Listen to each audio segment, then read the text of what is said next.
합니다.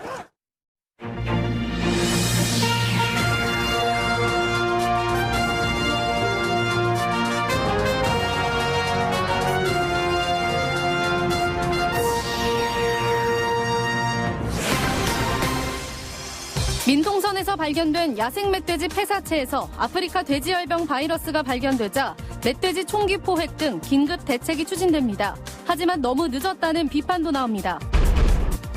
국회의원 선거가 6개월 앞으로 다가왔지만 아직 선거구가 정해지지 않았습니다.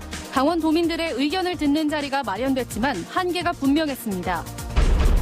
불법 촬영 근절 대책에 따라 지자체마다 불법 촬영용 카메라가 있는지 점검했습니다. 하지만 적발된 경우는 단 한 건도 없었습니다. 태풍 하기비스가 지나간 뒤에도 동해상에는 여전히 높은 파도가 일고 있습니다. 자칫 파도에 휩쓸릴 수 있어 관광객들의 주의가 요구됩니다. 시청자 여러분 안녕하십니까? 철원과 연천의 민통선에서 발견된 야생 멧돼지 폐사체에서 잇따라 아프리카 돼지열병 바이러스가 발견되자 정부가 긴급 대책을 내놨습니다. 민통선 내 멧돼지 총기 포획 등 야생 멧돼지 개체수 조절에 나선 건데 너무 늦었다는 비판도 나옵니다. 김상훈 기자입니다. 철원의 한 민통선 초소, 군인들이 오가는 차량마다 구석구석 소독 작업을 합니다. 지난 주말 이곳에서 불과 10km 떨어진 민통선 안에서 아프리카 돼지열병에 걸린 멧돼지 폐사체가 발견됐습니다. 민통선 안에서 양성 반응이 나온 야생 멧돼지는 모두 5마리. 정부는 야생 멧돼지를 막기 위해 긴급 방역 대책을 내놨습니다. 먼저 돼지열병 폐사체가 나온 철원과 연천 지역에 멧돼지 이동을 막는 철책을 설치합니다. 또 철원과 화천에는 포획용 덫을 설치하고 춘천과 양구, 인제, 고성을 경계 지역으로 설정해 신고 없이 총기 포획을 하도록 했습니다. 도내 접경 지자체와 군당국은 앞으로 사흘에 걸쳐 이곳 민통선 이북 지역에서 멧돼지 사살 작전을 진행합니다. 이에 따라 도내 접경 지자체들은 오는 17일까지 주민들의 민통선 출입을 막고 두타연 등 민통선 내 관광지도 통제합니다. 금요일까지 민통선 이북 지역에 대한 출입이 금지됩니다. 주민 여러분께서는 사고가 발생하지 않도록 유의하여 주시기 바랍니다. 하지만 야생 멧돼지에 대한 조치가 너무 늦었다는 비판이 나왔습니다. 그동안 환경부가 야생 멧돼지를 통한 전파 가능성을 낮게 봐 접경 지역 안 멧돼지에 대해 특단의 조치를 취하지 못했다는 겁니다. 치료제도 백신도 없는 이런 질병이 우리 농가에 올까봐 위험 요인 중에 하나라는데 멧돼지도 그걸 좀 관리를 좀 더 적극적으로 조금 해주셨으면. 전국 14곳 양돈 농장에서 아프리카 돼지열병이 발생했지만 강원 지역에서는 아직 한 건도 발생하지 않고 있습니다. 확진 농가나 도축장과 연관된 도내 역학 농가도 14곳으로 줄어든 상황. 야생 멧돼지를 통한 전파를 막는 것이 방역의 최우선순위가 됐습니다. 울타리를 한 번 더 재점검하시고 또 야생동물 기피제도 뿌려놓으시고 아무튼 외부와의 접촉을 철저하게 차단하는 것만이 이 ASF를 막는 길입니다. 10월과 11월은 야생 멧돼지 번식철로 멧돼지의 민가 출몰이 잦은 시기. 멧돼지 접촉 위험성이 높아지면서 아프리카 돼지열병 확산 우려가 커지고 있습니다. MBC 뉴스 김상훈입니다. 국회의원 선거가 6개월 앞으로 다가왔지만 아직 선거구도 정해지지 않았습니다. 선거구를 어떻게 하면 좋을지 강원도민 의견을 듣는 자리가 마련됐지만 한계도 분명했습니다. 이재규 기자가 취재했습니다. 내년 4월 15일 21대 총선까지 남은 시간은 6개월. 하지만 아직 선거구도 결정되지 않았습니다. 현재 국회 법사위에 넘어가 있는 선거법 개정안에 따르면 지역구 의석수는 현행 253석에서 225석으로 줄어들고 대신 비례대표 의석은 47석에서 75석으로 늘어납니다. 이 법이 최종 확정될 경우 인구 하한선 15만 명을 넘지 못하는 속초, 고성, 양양 지역구가 도내 다른 지역구에 편입되며 도내 국회의원 의석이 한 자리 이상 줄어들 가능성이 매우 높습니다. 1992년 14대 총선 당시 14석이었던 도내 지역구 의석은 15대 총선에서 13석, 16대 총선 9석, 18대 총선에서 8석으로 줄었습니다. 인구를 절대 기준으로 삼는 선거구 획정 방식 때문입니다. 인구수만 가지고 강원도를 자른다면 얼마나 강원도가 지역 대표성을 갖게 될까를 좀 의문하고 있습니다. 하지만 이 기준이 헌법에 어긋난다는 주장이 끊임없이 나오고 있습니다. 면적이 넓고 인구가 적은 농어촌의 경우 인구를 기준으로 국회의원 선거구를 결정하게 되면 몇 개 시군이 모이는 공용 선거구가 될 수밖에 없는데 이는 대의제 민주주의 대응성 원칙에 어긋난다는 겁니다. 도시와 농촌 간의 인구 격차로 인한 표의 등가성 문제도 굉장히 중요한 부분이기 때문에 이런 것들을 다 고려해서 특히 농어촌과 지방에 특별 선거구를 만드는 것이 충분히 가능하다는 의견도 나왔습니다. 19대 총선에서 세종시가 인구 하한에 미달했지만 특별 선거구 형태로 운영됐다는 겁니다. 지역성, 지역 대표성 보완이 필요한 농어촌 지방 선거구를 농어촌 지방 특별 선거구로 지정해서 지역 대표성을 확보하자라는 것입니다. 내년 총선 지역구 획정을 앞두고 강원 민심을 듣겠다며 온 선거구 획정위원들은 강원 민심을 반영해 보겠다고 했지만 스스로 한계도 인정했습니다. 법을 개정하고 또 국회에 들어가서 논의를 하는 과정에서 보면 굉장히 정치공학적인 작용이 일어나고 있고 또 현실적인 차원에서는 그게 입법화가 되는데 굉장히 여러 가지 보이지 않는 보틀렉이 많이 있기 때문에 총선을 6개월 앞둔 지금 선거구조차 정해지지 않은 깜깜이 선거도 문제지만 지역구 의석 8석 중 또 몇 석을 잃어야 할지 모르는 강원 도민의 걱정은 더 큰 문제입니다. MBC 뉴스 이재규입니다. 지난해 6월 정부가 불법 촬영 근절 대책을 발표하고 지자체별로 공중 화장실 등에 불법 촬영용 카메라, 이른바 몰카가 있는지 점검했는데요. 도내에선 무려 5,000번이나 점검했지만 적발된 경우는 단 한 건도 없었습니다. 왜 그런지 이병선 기자가 취재했습니다. 지난해 7월 영월의 한 유명 관광지 여성 화장실에 불법 촬영용 스마트폰을 설치한 이곳 직원 A씨가 경찰에 붙잡혔습니다. 정부가 공중 화장실 등에서 발생하는 불법 촬영 근절 대책을 발표한 지 한 달여가 지난 시점이었습니다. 해당 화장실도 지자체에서 설치한 화장실이었지만 별도의 점검은 없었습니다. 오늘 이제 시설관리공단이라고 관리 주체는 또 따로 있고 그래서 저희가 아직 거기는 가보지 않았습니다. 점검을 했다고 해서 실효성이 있었던 것은 아닙니다. 작년 7월 이후 1년 동안 도내에선 4,800여 건이나 화장실 불법 촬영 점검이 있었지만 불법 카메라는 단 한 대도 찾아내지 못했습니다. 점검을 위해 필요한 교육을 한 횟수는 250여 차례에 그쳤고 그나마 대부분의 지자체는 교육이 없었습니다. 교육이 이루어진다 해도 장비 작동법을 익히는 수준에 머물고 반사가 안 되는 렌즈에다 렌즈 자체가 초소형화되다 보니 기존 장비와 방식으로는 찾을 수 없는 경우도 많습니다. 기기 업그레이드를 해야 되는 시점도 오긴 온 것 같아요. 그래서 저도 이제 그 얘기를 정지하면서 내년에는 기기를 지금 갖고 있는 것보다 한 몇 개는 더 구입을 해야 되지 않겠나. 별도의 교육 없이 주로 논으로 설치 여부를 확인하는 것이 문제입니다. 또한 초소형 카메라에 대한 제조와 유통에 대한 적절한 규제가 미비합니다. 이러한 부분이 선행되어야 점검 횟수도 정부 대책이 발표된 직후에 대부분 몰려 있습니다. 잠시 사회적인 문제로 이목이 쏠릴 때만 형식적인 점검을 이어간다는 비판을 피하기 어렵습니다. MBC 뉴스 이병선입니다.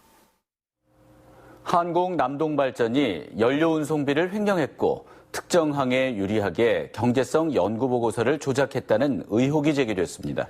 남동발전은 사실을 확인하기 위해 현재 내부 감사를 진행하고 있다고 답했습니다. 이용철 기자가 보도합니다.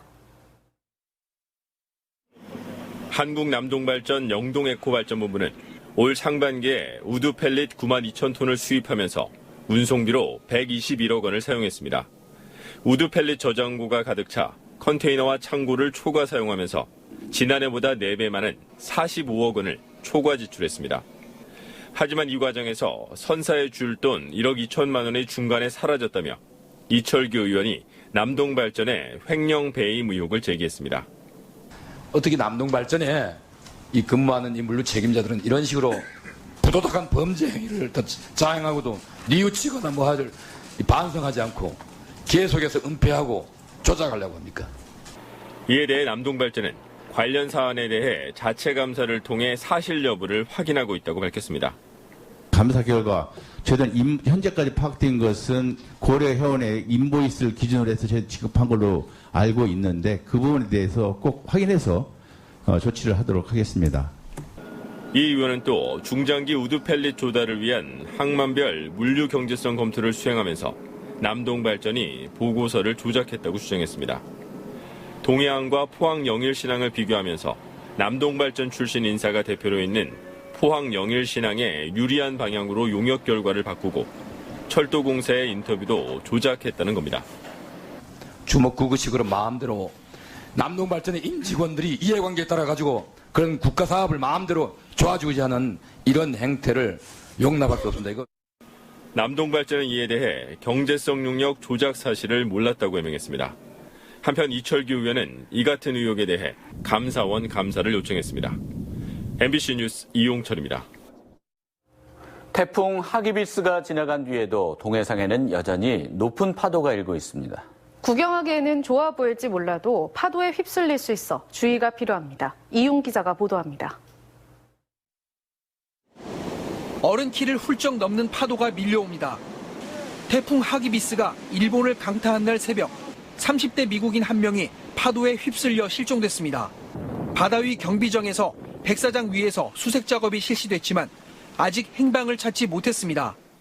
지난 4일 밤 11시쯤 강릉 경포해변에서는 5살 아이가 너울성 파도에 휩쓸려 바다에 빠졌다가 숨졌습니다. 태풍 미탁이 지나간 뒤로 동해상에는 최고 6m의 높은 파도가 일면서 폭풍 해일특보가 남아있는 상태였습니다. 이처럼 태풍이 지나간 뒤 해안가에는 너울성 파도가 밀려올 수 있기 때문에 각별한 주의가 필요합니다. 태풍이 온대 저기압으로 바뀌는 상황에서도 여전히 중심부에는 강한 바람을 갖고 있어 높은 물결이 유입될 수 있습니다. 실제 지난 2015년 8월 태풍 고니가 지나간 후 삼척시 원더급 월천리에는 높이 8m에 달하는 대형 너울성 파도가 들이닥쳐 주택과 시설물이 파손되기도 했습니다. 이 때문에 태풍이 지나간 다음에는 가급적 바다 가까이에 가지 않는 것이 좋습니다. 태풍의 영향권에서 벗어나더라도 너울로 인해 12시간에서 24시간 동안 높은 파도는 지속되므로 방파제, 해안도로 등 월파가 발생할 수 있으니 안전사고에 유의해야겠습니다. 기상청은 당분간 동해 중부 전 해상에 강한 바람과 함께 높은 물결이 일 것으로 예보했습니다. 이와 함께 해안가나 방파제 주변에 너울성 파도가 넘어오는 곳이 있겠다며 각별한 주의를 당부했습니다. MBC 뉴스 이용입니다.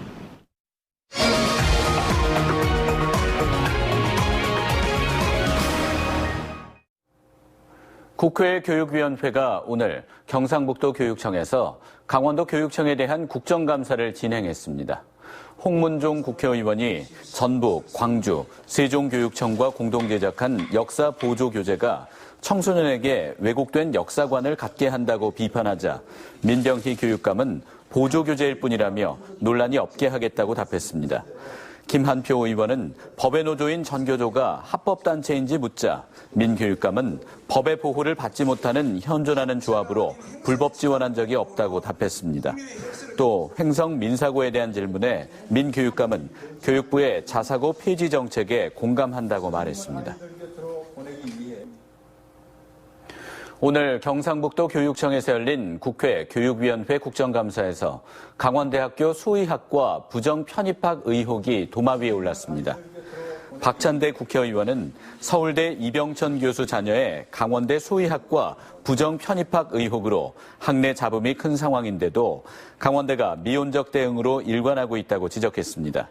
또 강원대의 징계 현황을 보니 표절과 연구윤리 위반 등에도 솜방망이 처벌을 해 부정을 부채질하는 것 아니냐고 따졌습니다.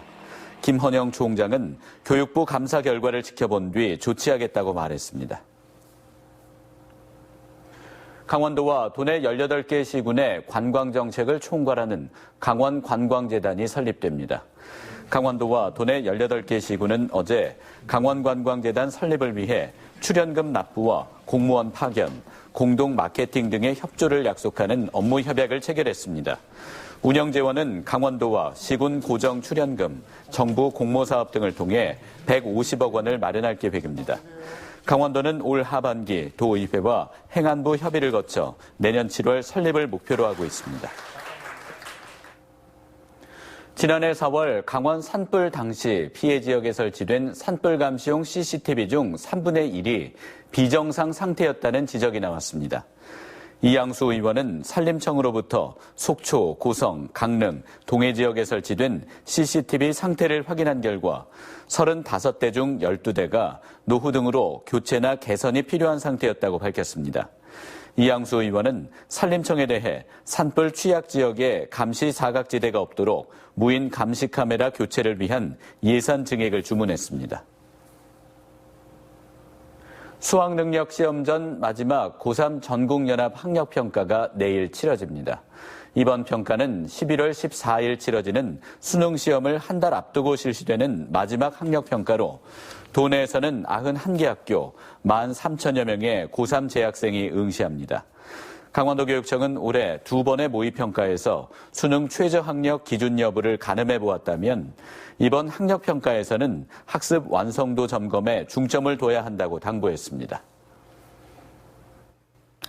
철원군 민통선 내 야생 멧돼지 폐사체에서 이틀 연속 아프리카 돼지열병 바이러스가 검출되자 화천군이 멧돼지 포획틀 대여 제도를 도입하기로 했습니다.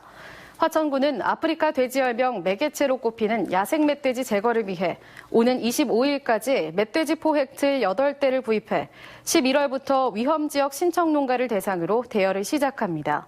대여 기간은 2개월이며 포획틀은 대여 신청자가 관리하는 방식으로 운영할 방침입니다. 제19호 태풍 미탁으로 피해를 입은 강릉 지역 주민들이 오늘 강릉시의회 앞에서 시위를 벌였습니다.